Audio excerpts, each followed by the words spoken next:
നമസ്കാരം. ഇന്നത്തെ എൻ്റെ വിഷയം രക്തദാനത്തെ പറ്റിയാണ്. നമ്മളെല്ലാവരും കുറേ ദാനങ്ങളെ പറ്റി നമ്മൾ കേട്ടിട്ടുണ്ടാവുമല്ലോ. അതായത് നേത്രദാനം, വൃക്കദാനം എന്നിങ്ങനെ കുറേ ദാനങ്ങളെ പറ്റി. അപ്പോൾ ഇവയിൽ ഏറ്റവും പ്രശസ്തി നേടിയത് നേത്രദാനം എന്നുള്ളതാണ്. കാരണം എന്ന് വെച്ചാൽ ഇതെന്ന് പറയുമ്പോൾ നമുക്ക് എന്തെങ്കിലും മസ്തിഷ്ക മരണമോ അങ്ങനെ സംഭവിച്ചു കഴിഞ്ഞാൽ നമ്മൾ അന്ധനായ ഒരാൾക്ക് നേത്രം കൊടുക്കുന്നതാണ് നേത്രദാനം എന്ന് പറയുന്നത്. പക്ഷെ അത് നോക്കുകയാണെങ്കിൽ ആ അന്ധനായ ഒരാൾക്ക് ഈ ലോകം എങ്ങനെയാണെന്ന് കാണാൻ സാധിക്കുമല്ലോ. അതൊരു ഏറ്റവും വലിയ കാര്യം തന്നെയാണ്. പിന്നെ അതുകൂടാതെ ഇന്നത്തെ കാലഘട്ടത്തിൽ നമ്മൾ ഹൃദയവും വൃക്കയും അവയെല്ലാം ദാനം ചെയ്യുന്നത് നമ്മൾ കേട്ടിട്ടുണ്ട്. അവ പിന്നെ അതുകൂടാതെ പണ്ട് തൊട്ടേ നമ്മൾ കേൾക്കുന്ന ഒന്നാണ് ഈ രക്തദാനം എന്നുള്ളത്. നമുക്കറിയാം, നമ്മുടെ കേരളത്തിൽ തന്നെ ആയാലും ഈ രക്തത്തിൻ്റെ കുറവ് മൂലം അസുഖങ്ങൾ ഉള്ളത് ഒട്ടും കുറവല്ലല്ലോ. അതുകൊണ്ടൊക്കെ തന്നെ രക്തത്തിൻ്റെ ആവശ്യം ഒട്ടും കുറവല്ല. അപ്പോൾ ഈ രക്തം ദാനം ചെയ്യാൻ കുറേ പേരുണ്ടെങ്കിലും അവർ കൊടുക്കാത്തവരാണ് നമ്മുടെ ഇടയിൽ കൂടുതലും. അപ്പോൾ അവർ സ്വന്തം മാതാപിതാക്കൾക്കും സ്വന്തം ബന്ധുക്കൾക്ക് പോലും ഈ രക്തം കൊടുക്കാൻ മടിക്കുന്നു എന്നുള്ളത് സത്യം തന്നെയാണ്.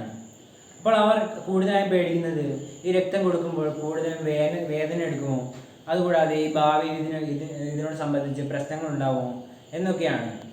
പക്ഷേ ഇത് സത്യാവസ്ഥ കുറേ പേർക്ക് അറിയാമായിരിക്കുമല്ലോ.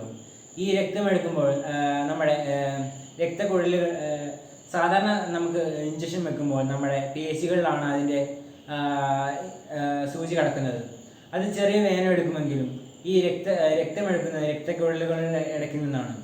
അപ്പോൾ അവ ചെറിയ വേദന മാത്രമേ എടുക്കുകയുള്ളൂ. മറ്റേതിനെ സംബന്ധിച്ച് നോക്കുമ്പോൾ ചെറിയ വേദന മാത്രമേ എടുക്കുകയുള്ളൂ. അവ ഒരു വലിയ സത്യം തന്നെയാണ്. അത് രക്തം സ്ഥിരം കൊടുക്കുന്നവർക്ക് അറിയാൻ സാധിക്കുമല്ലോ. നമുക്കറിയാം. പിന്നെ പണ്ട് നമ്മളൊരു കഥ കേട്ടിട്ടുണ്ടാവും. എന്ന് വെച്ചാൽ ഈ കല്യാണം കഴിക്കുന്നതിന് മുമ്പ് നമ്മൾ രക്തം കൊടുക്കാൻ പാടില്ല എന്നുള്ളത്. അങ്ങനെയാണെങ്കിൽ കുട്ടി ഉണ്ടാവില്ല എന്നും കുട്ടിക്ക് വലിയ വലിയ ആരോഗ്യ പ്രശ്നങ്ങൾ ഉണ്ടാവുമെന്നും നമ്മൾ അങ്ങനെ ഒരു കഥ നമ്മൾ കേട്ടിട്ടുണ്ടാവുമല്ലോ. പക്ഷേ അതിൻ്റെ സത്യാവസ്ഥ നമ്മൾ അറിയണം. നമ്മൾ സയൻറ്റിഫിക്കായി നമ്മൾ നോക്കുകയാണെങ്കിൽ 18-നും 55 വയസ്സിനും ഇടയിലുള്ള ആരോഗ്യവാനായ ഒരാൾക്ക് രക്തം ദാനം ചെയ്യാൻ പറ്റും.